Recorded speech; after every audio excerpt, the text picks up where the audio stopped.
Hey, everybody. Yes, that is Ron Carter. And we are interviewing him today. And it's a big thrill.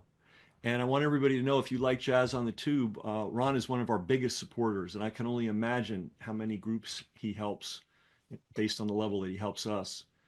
Um, Today, we're going to talk. First of all, I want to tell everybody that Ron did a great interview with Rick Beato, which we're going to link below. Uh, you should see that as a sort of a companion piece to this. Also, there's a pretty good Wikipedia article, though of course I'll let Ron be the judge of that. Have you seen your Wikipedia article?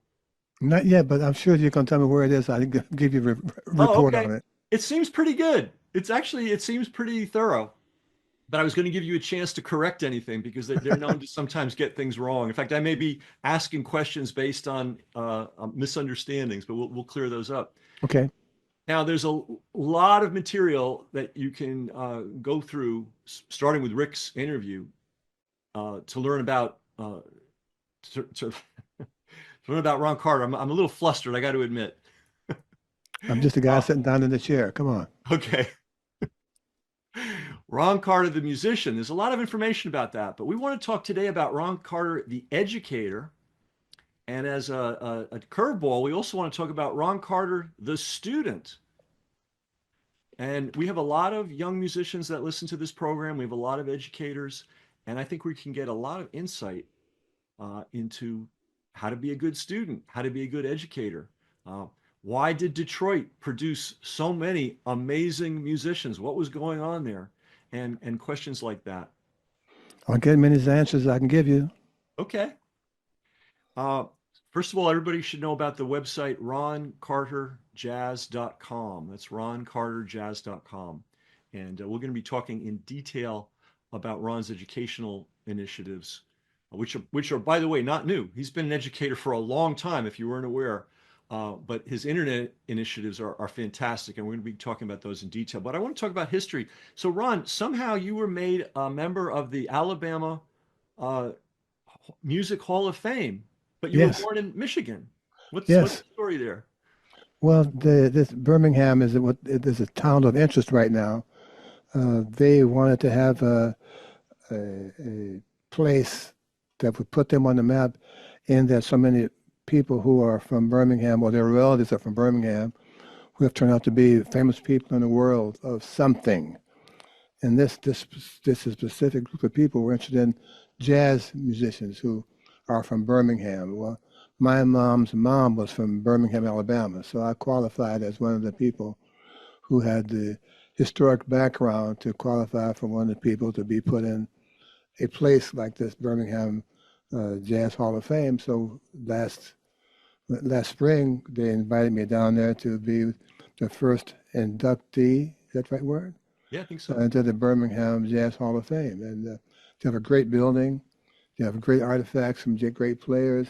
They have great music in the background. So those of you who travel, if you happen to end up in Birmingham, Alabama, part of the world, stop by and give them hello and give them some support and see who they have inducted into this Birmingham Hall of Fame.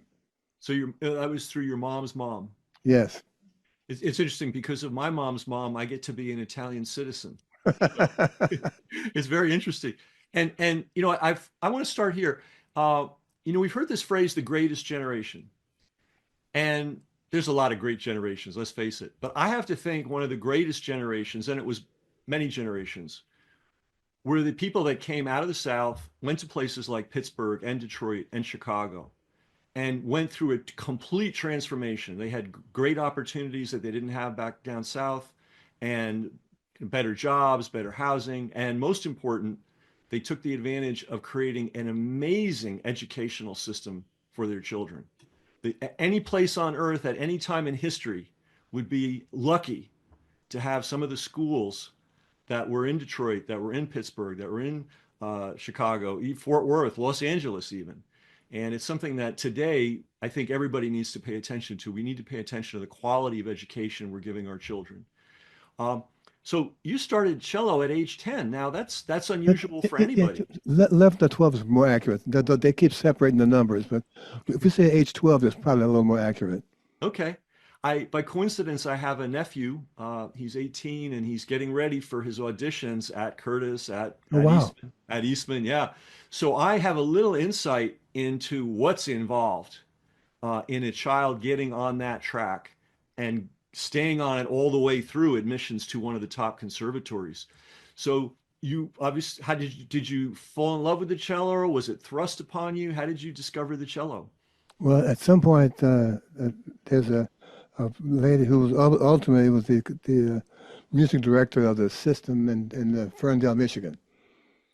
And she came by one day at the school with these, and I told her, children, come to this room after 1 o'clock or whatever it was, and she had laid out a tabletop full of instruments, Hmm. and she announced that she was going to start an orchestra in this elementary school called Grant School, and she said, I want your children to walk on the table and just kind of plunk on them and find one that you think you want to spend some time having fun with, basically. Hmm. And the cello at that age seemed like the one I had the least problem making a sound of any kind that appealed to me. And I asked, was this instrument available to study? And she said, yes, call your parents, we'd work out the details. And that was my first introduction to uh, cello, not necessarily the music, but cello itself. And that was in Ferndale. Is that a suburb of Detroit? Um, I'm not sure what you call it, a suburb or not. It, speaking of coming up from the north to south to the north, some person had purchased some land up north for the freed slaves from the south. And this group of people settled in an area that was called Ferndale. Hmm. And it was a very prosperous black community Mm. to the extent that the here we go again. The white people decided that wasn't okay for them, so they bought most of the land back. So the land that was left from what they couldn't purchase was what I grew up in. Okay. Uh, uh, so and that's a term for what those communities were called. I can't think of it right now because I haven't thought along those terms in a really long time.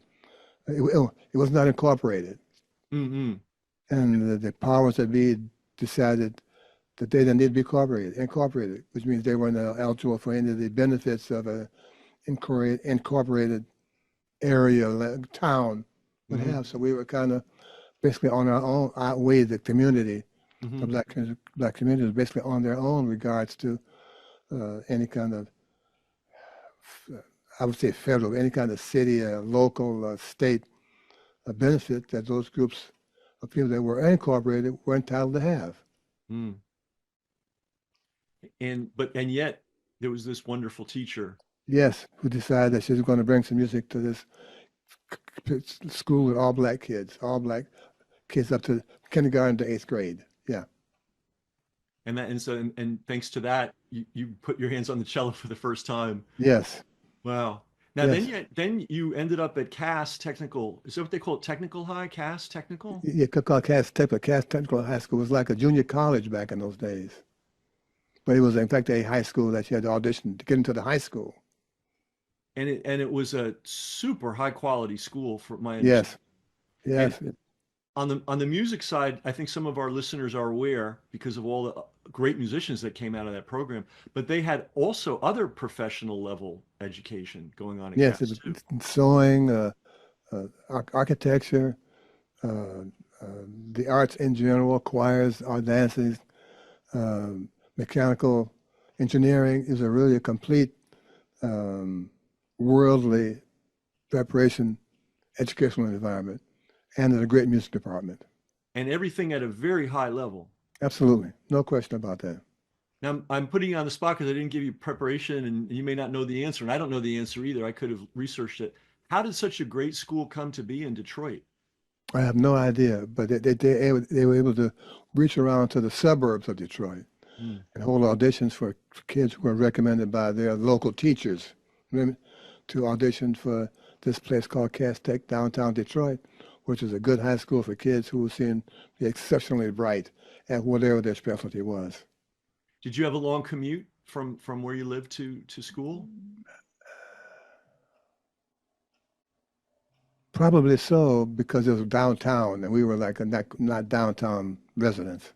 So would you get there by bus? Did you take your cello with you By on bus, yeah, by yeah. bus? Hmm. Um, I believe didn't Charles Mingus also start on cello, and he and Eric Dolphy used to play music on the bus. I seem to remember hearing that story on the way to That's the school. story, but I don't know how to confirm it or not. Oh, okay. Well, let's talk about family support. Speaking of Eric Dolphy, I remember hearing the story from a friend of his, and it's a lady who plays piano, Bertha Hope. Is that right? Elmo. She's a piano player. I don't know if the story. I don't know the story. What's the Oh yeah, story? they grew up together. There's a beautiful picture of them sitting together on a Oh, couch. wow. The family built a practice studio for Eric in their backyard. You know, and I see, for instance, in my nephew's situation, family's got to be involved because it's a lot of work, it's a lot of expense. Uh, can you tell us a little about how your family and the support you Well, got? my family did not build a space for us to practice in. Okay. Um, I'm from a large family. I have a brother and six sisters. Oh, wow. And my father loved music. Okay. And ultimately, what he did is he had us. One sister played violin, one Oh, sister played viola, one played piano, and I was a cello player at the time. So we had our own string quartet.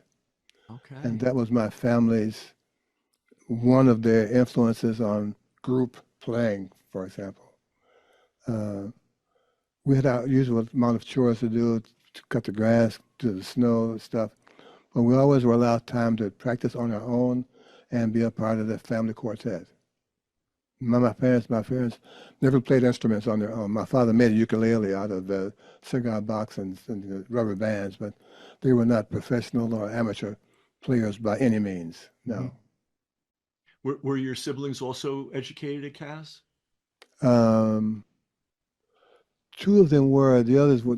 At that time, schools were now opening up to more of a uh, racially mixed educational environment. So my sisters and brothers went to other schools. I was the only one went to Cass Tech who had that kind of specifically oriented, talented educational view.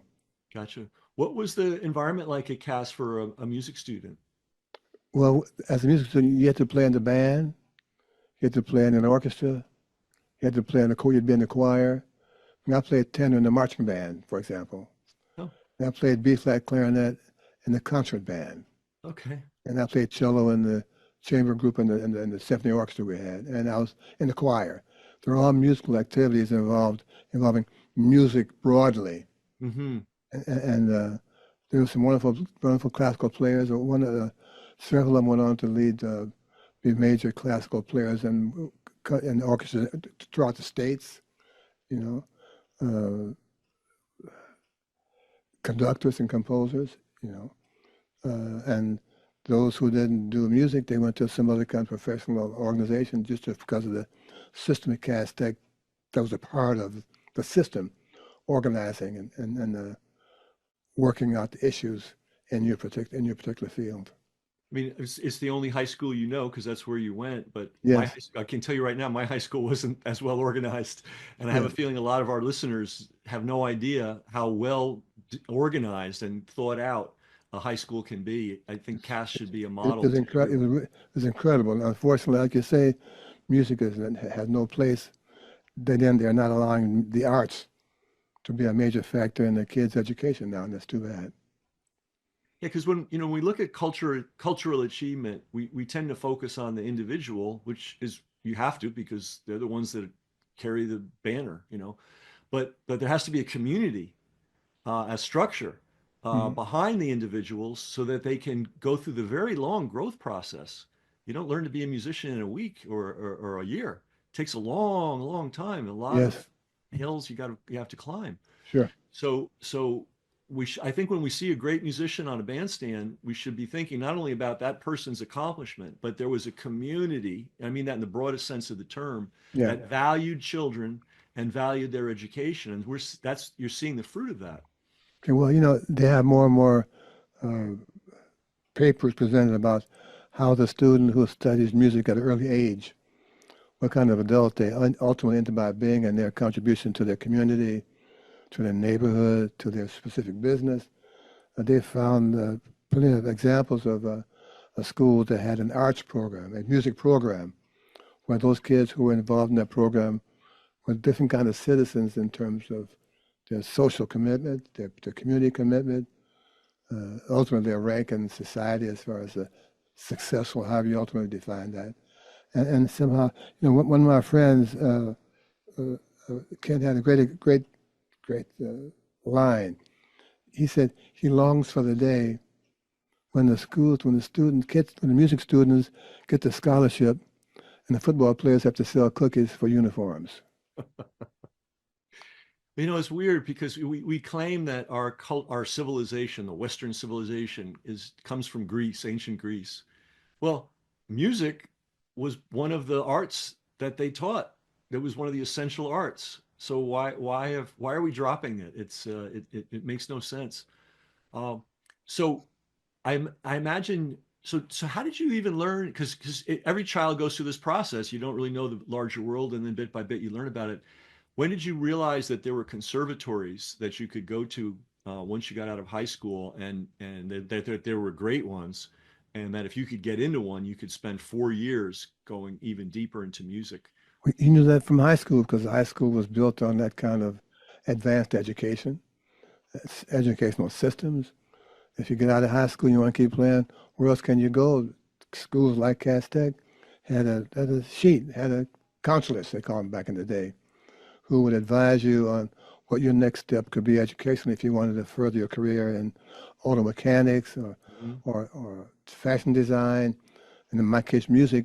They knew what schools were having auditions, what colleges, what conservatories you call them, had outstanding music programs, and they would connect you to the audition process, to when the person from Juilliard or Curtis or Eastman would come by Cass Tech on a specific day to audition kids who maybe were ended by going to their school, going to Curtis or Juilliard or Oberlin. They would come to Cass Tech and on a specific day and audition kids from Cass Tech who thought that who were looking to further their musical education, and they'd audition in and see who got in. So the So young Cass Tech was responsible for that. So the young students were given a vision of what was possible, and then everything was facilitated for them, both in education and getting into Yes, the pipeline. So, yes, so you went to Eastman, Rochester, on the lake, on the shores of Lake Ontario. freezing my ass off. Exactly, the snow belt of New York. Yes, yeah. Toronto doesn't get much snow, but as I learned when I used to go there a lot, and I realized the wind goes from west to east, and it takes all that water off Lake Ontario and dumps it on Buffalo and Rochester, And Syracuse, yes, yeah. Syracuse. And now, had you added the bass before you went to Rochester, or did that happen at Eastman? Well, it happened in high school, actually. Okay. Uh, Back in the day when they had these conferences, they would have the local school provide what we used to call wallpaper music, behind the conference talking and lunch and stuff like that. Really? And they would come to Cass Tech, and as it had a pretty renowned local school reputation of music, they put together a string orchestra or an orchestra from some kind from Cass Tech to perform at these um, conferences. Hmm. And they're wonderful players because they'd been playing for long since they were 12. You're really into the music.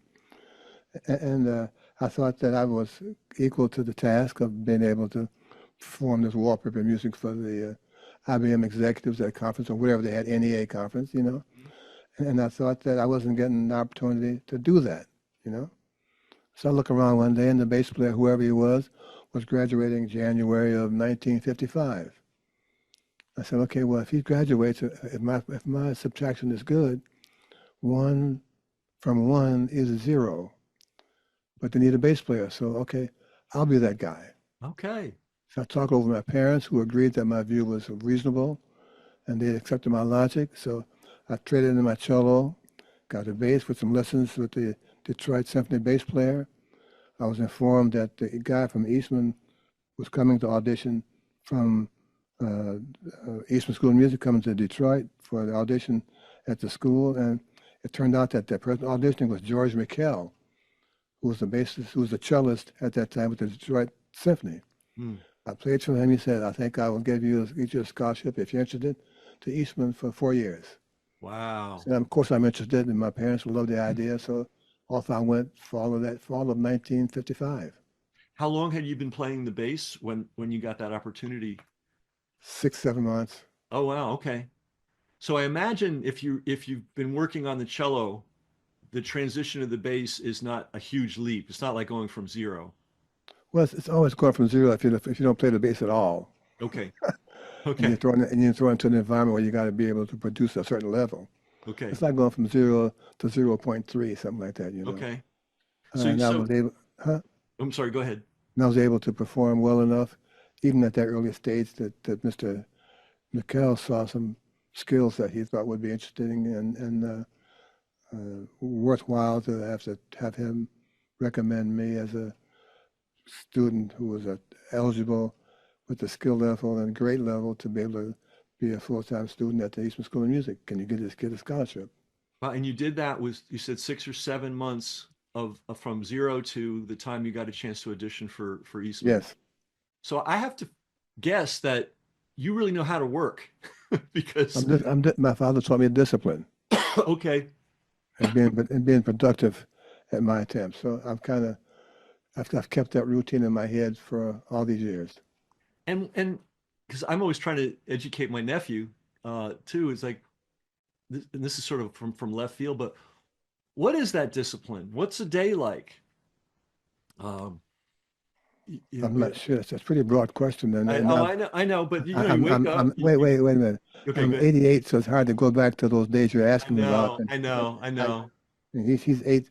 At 18, I was a freshman going away to college already. So I'm not sure I can relate to that kind of question. If you could kind of either change the color of it or be But more specific. we can assume that you were spending a lot of time with your instrument. Well, as much as I had, I mean, I was away from home for the first time in my No, life. I mean in those months where you went from picking up the bass to now someone's giving you a scholarship. Yes, I had chores. I'm a family of 8 kids, man. We were all one for all for one. That kind of way that was. Okay. My brother and I would shovel our neighbors' snow. We would cut our neighbors' grass. We would do chores in the house that my father was working a full-time job that the girls couldn't do, my mom couldn't do. I mean, we were a full-time community inside our house.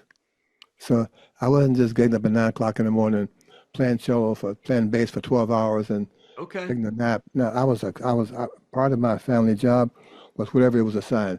Bank the fires at night, take the ashes out in the morning. I don't know if you know about those kinds of things.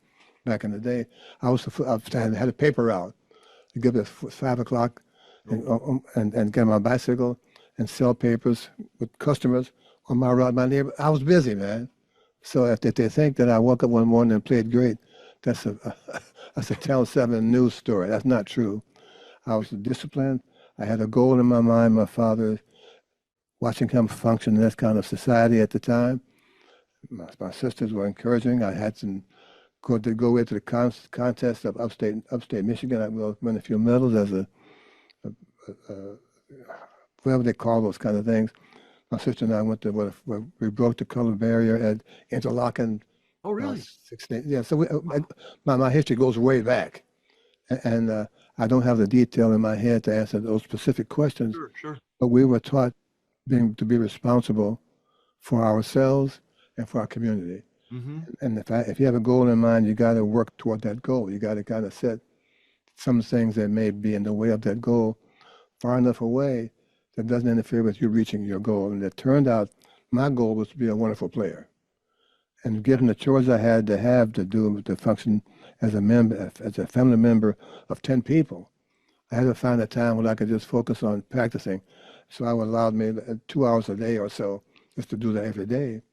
And as I got better, Kent, my teachers recommended teachers who helped someone who was a student who was above their level of teaching. That's what it was. And that's why when I was coming up as a cellist, I had 3 or 4 different teachers who were various along my life studying were better than the previous teacher. Mm-hmm. And Mm-hmm. so that was my growth ring in the tree of listing on the tree of rings in the tree stump, you know.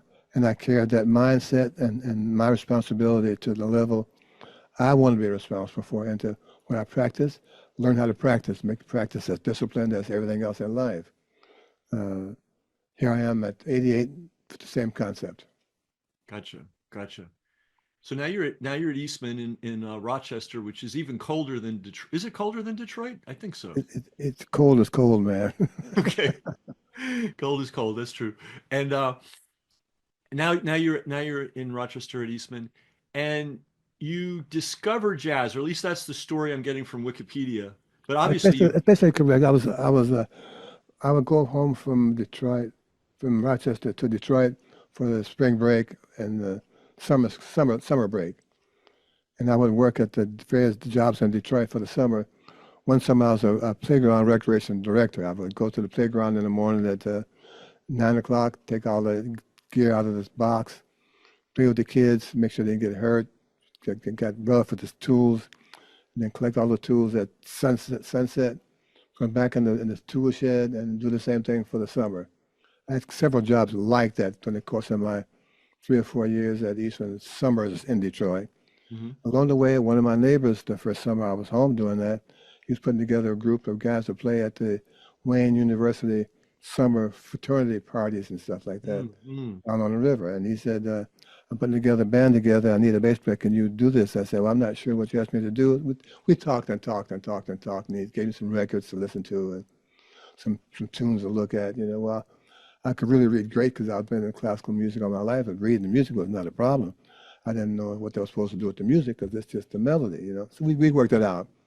And the piano player was a fan of Bud Powell's, and the drummer was a fan of Max Roach's, and the alto player like Paul Desmond. So I'm into a bunch of guys who had fans of the music, who had done research and knew who they liked Mm-hmm. to play with if they had the chance, you know, and who influenced their concept of form and changes and intonation, stuff like that. That was my first exposure to being a player. And as I got to Eastman, I got better at it, and I joined a house band that played with the guys who came in from the Canadian tour down to New York, Mm-hmm. So and they'd be in I went Montreal, to Rochester. Yeah. Toronto, and they yeah, and Little Falls, Herkimer, then down to Rochester, and then on to New York. And I had a chance to play as I was learning the music, but the guys who come to New York from Rochester to Rochester, it's a single. Slim Gaillard, Oh, Sonny really? You met Stitt, him? yeah, yeah, Sonny Stitt, who Oh. acts like that. And we were the house band, so I got a chance to listen to the jazz bands, Horace Silver's early group, and Dissy's early group, and Carmen McRae's early group. So I was listening to this on my every night that I was working as a sideman at the Ridgecrest Inn, which is the name of the club. I was being involved and encased in this music that they were playing night in and out with the players at the time. And we would play, have 40 minutes, and then bring them on, and they'd play their set, and then we'd play one more set, and then they would close the night. Stuff that, you know, back when they had two groups every night. One group was always the main act, and the second group was the backup band if they needed to, or they would be keeping the people there or intermission kind of stuff. So I heard enough. I played with all these wonderful people, and I had a chance to hear them night and night and night. Early Teddy Kotick and early Sam Jones and Ike Isaacs and all those wonderful bass players back in the day who were coming to New Rochester by way of coming from Canada to return to New York City on the train line. And they said, well, look, when you graduate, come to New York, because New York always needs a good bass player. I said, okay, well, here we go. And I'll see you when I graduate. I graduated in June and got to New York in August. Okay.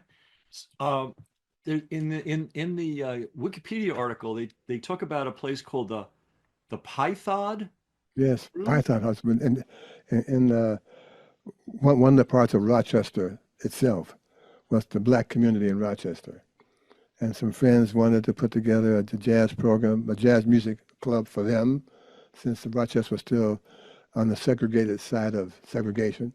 Mhm. And they had because their neighborhood was on Clarissa Street was the main drag through Rochester, and there's a bar there, and the guy said, let's have some music in this bar. And the guys who knew the city better than I did, because they were from Rochester, they looked around and said, there's a family in Rochester, the Mangione family, who were great jazz fans, enthusiasts, and as it turns out, they would always host the single acts who came to Rochester at their home for lunch or for a meal. They had a restaurant.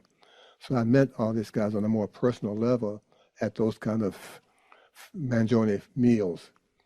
And so one of the guys who put the band together at the Rochester club called the Pittside Hall was Pee Wee Ellis, who ultimately went along to be the James Brown writer and arranger and a wonderful saxophone player. And I did start when I wasn't playing with the house trio at the Ridgecrest Inn. That was having with Pee Wee, and the local drummer Roy McCurdy was the drummer at the time, who went on to play with Nancy Wilson and Cannonball, and local guys who just stayed in Rochester, who made the Rochester scene enjoyable to play as and come and go by and listen to. So Rochester, between the musicians that were coming through and the community, was a pretty good scene for jazz. Yeah, very much so in the Black community. Yeah. This is something I always like to talk about on our podcast. Rightfully so, we think of New York and we think of New Orleans, of course, and Chicago, LA, but jazz comes from everywhere. There were little scenes everywhere. In the Wikipedia article, they make reference to the Chitlin Circuit, and I first heard about this long ago from a friend of mine, a percussionist named Jerome Cooper, and he said, "Ken, you have to understand, there used to be a circuit." And there was a big audience. And once you could just get on that circuit and be playing in front of all kinds of audiences, Black audiences. And he was concerned. I think we were talking about this in 1980s, in the 80s. He said, that circuit's gone, it's disappearing. And he thought it was a very important thing for the development of the music. Can you talk a little bit about what you know of that circuit? Jazz has never been big in that circuit. Oh, okay. It's always been the rhythm and blues and the early rock and rollers who started with the jazz community on the Chitlin Circuit. I know of those stories because I've talked to those musicians, and I've been on there much later in my career to work gigs. Things have gotten maybe this much better since then, but my personal experience with being down there was not enough to discuss. Gotcha. But I do know the stories because I know those guys who went down there. B.B. King's band, I knew all those guys very well. I knew the guys in James Brown's band really well.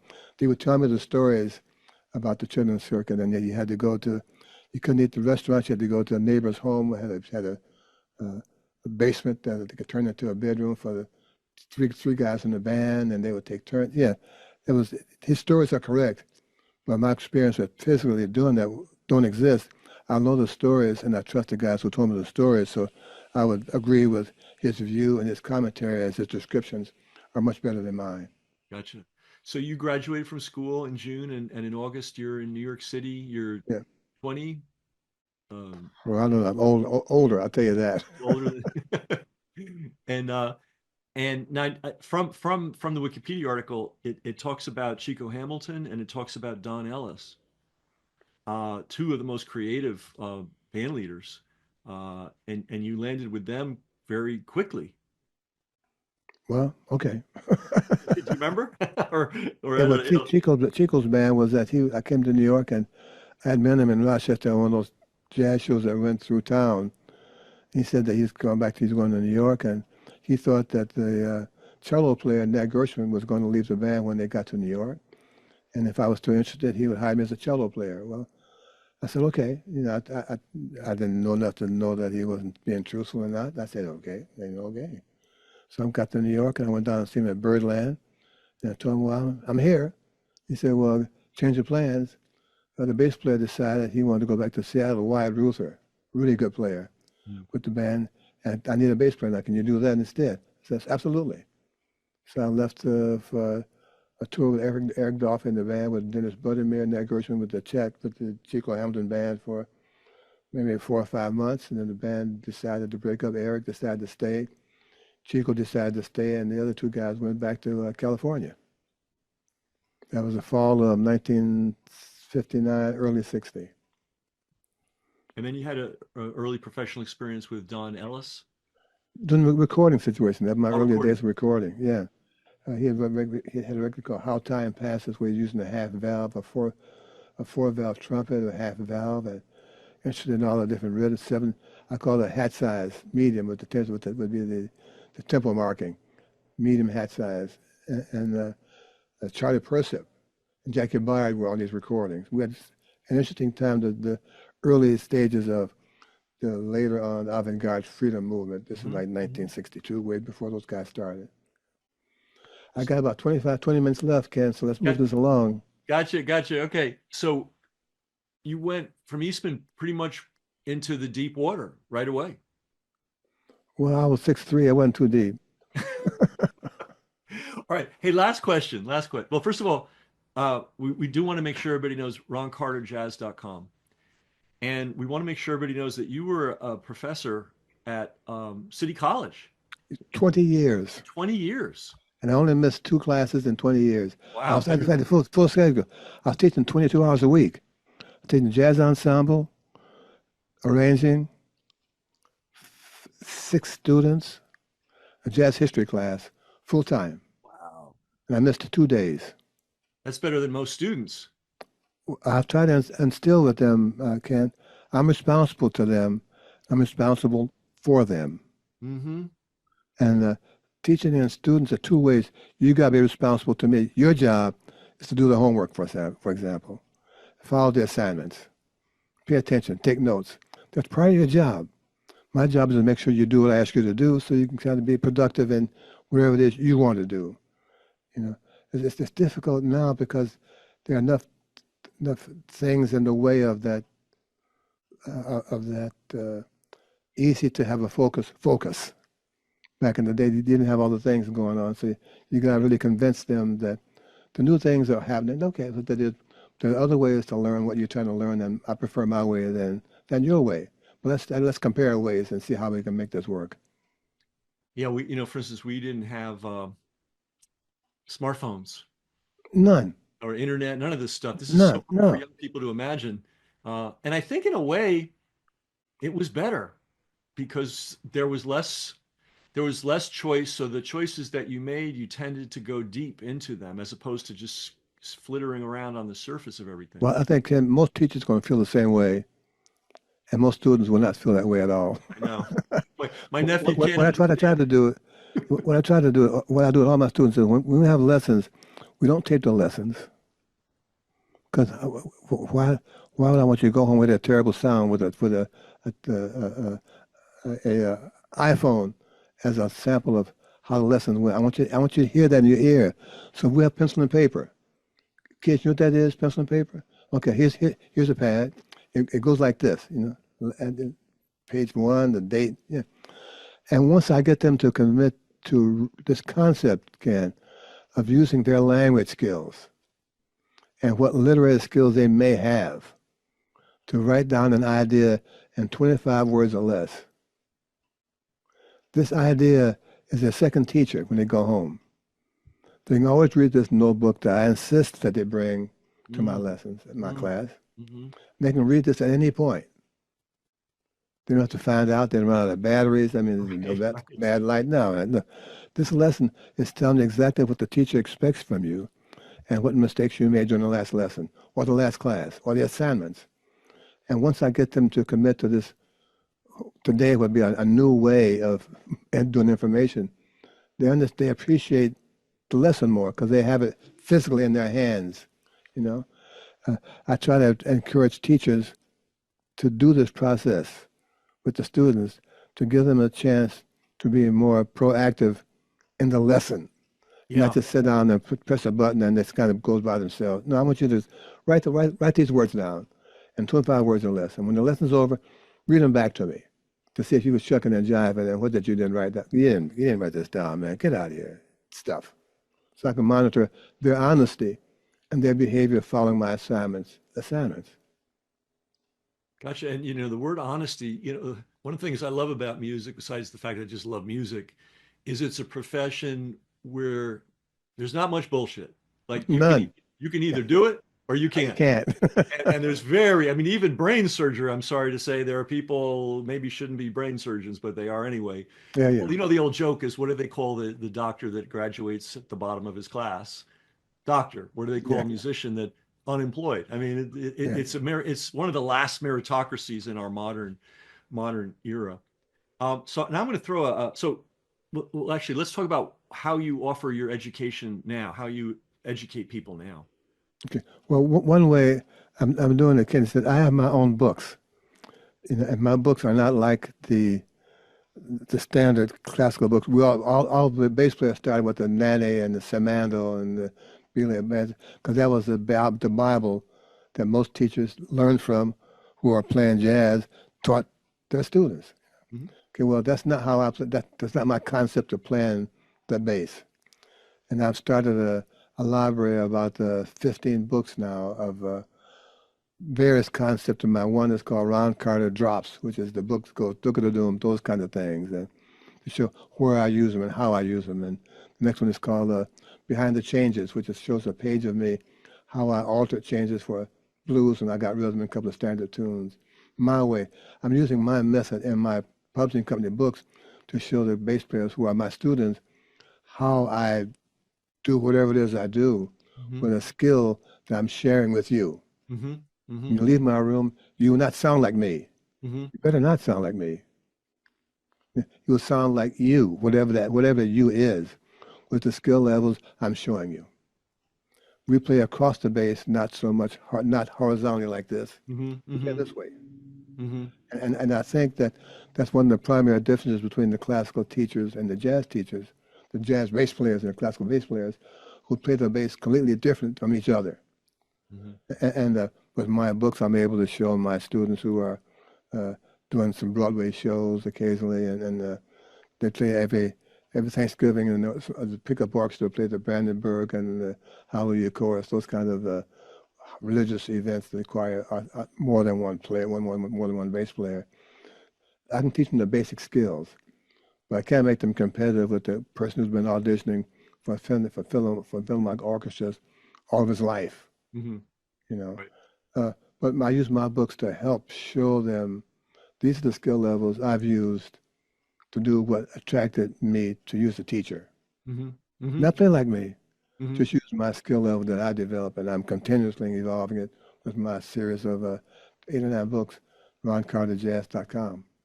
And in Having addition, said that, go if ahead. you go to this other site, roncarteruniverse.com, it's an interesting site. It's kind of like a record discography of mine. roncarteruniverse.com. It shows a universe with all these stars.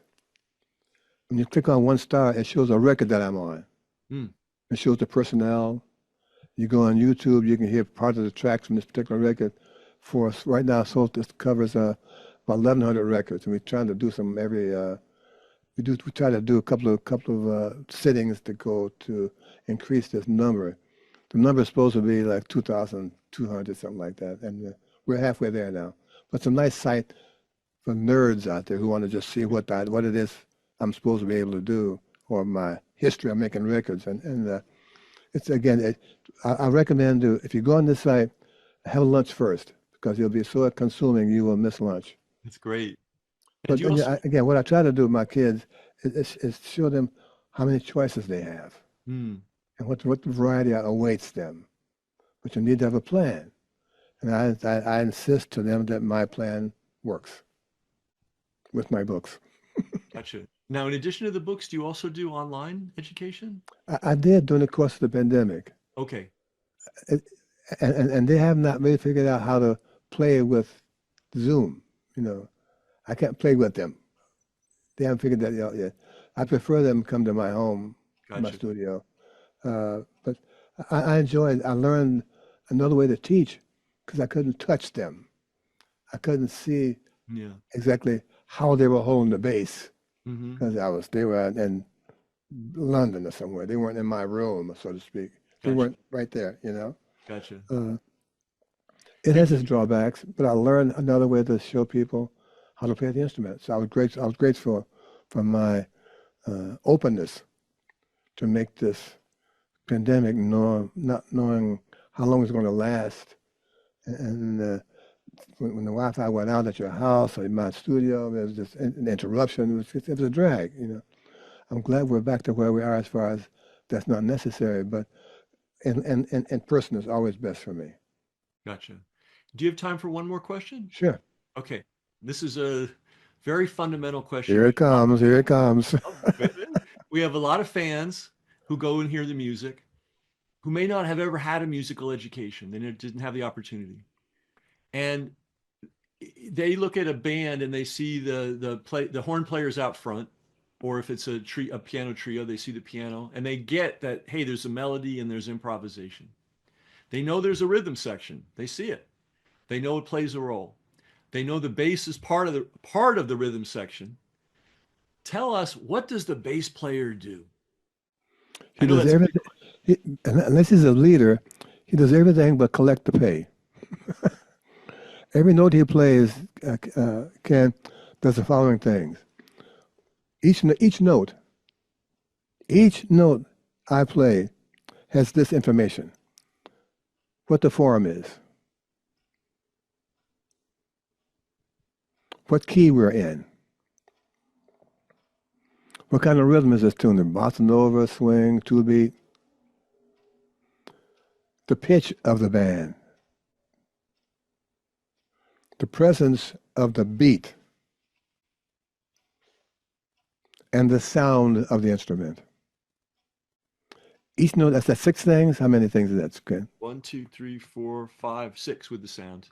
Each note I played times one set does all of those things.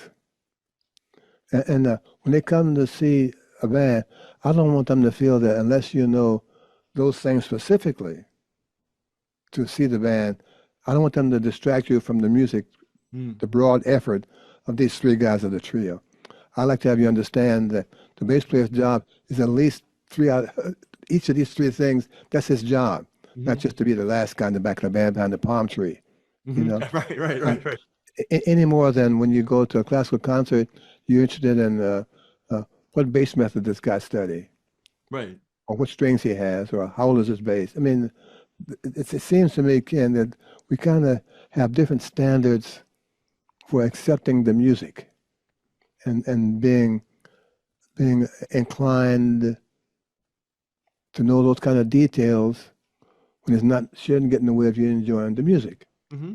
I mean, years ago, as you speak, they just started having the operas and a band going across in English, translated in English. No, no, I would go on a limb and say, I don't think if you even with that service, how many people know that they're really singing Italian in the opera, right?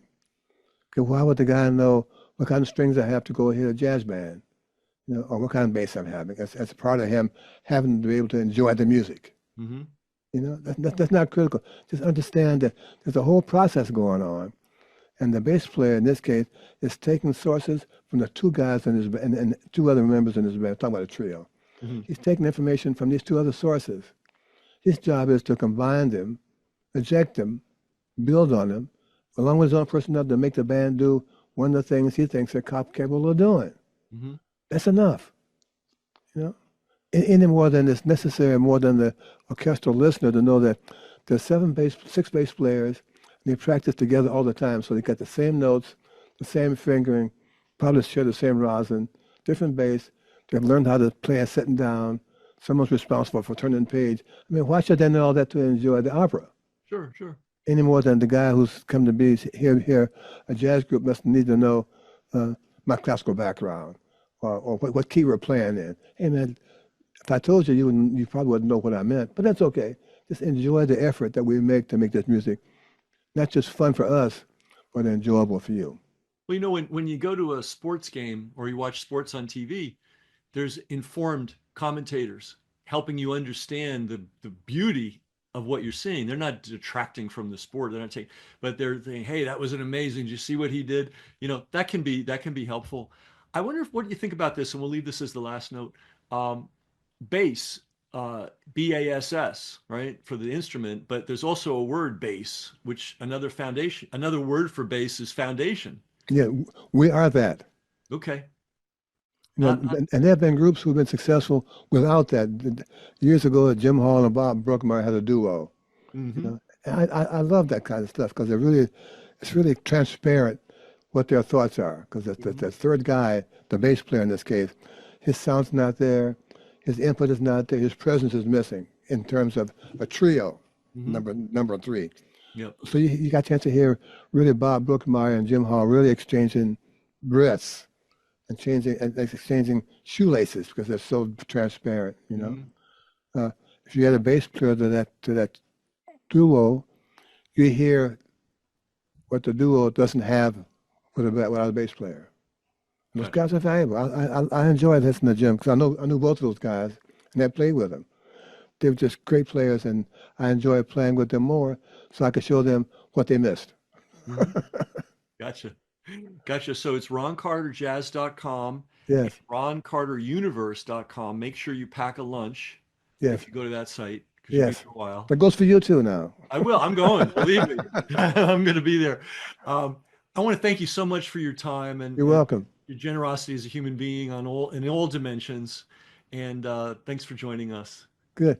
You be careful. And when you go to that universe site, contact me some kind of way and let me know that you saw it and what you thought about it. I will. I will. And I'll have some other people do that too. Yeah, it doesn't quite, it's free. It's 24/7. You can share it. It doesn't expire. And my greetings come to you when you watch it. It's a great site just to get involved with this level of information as it concerns me.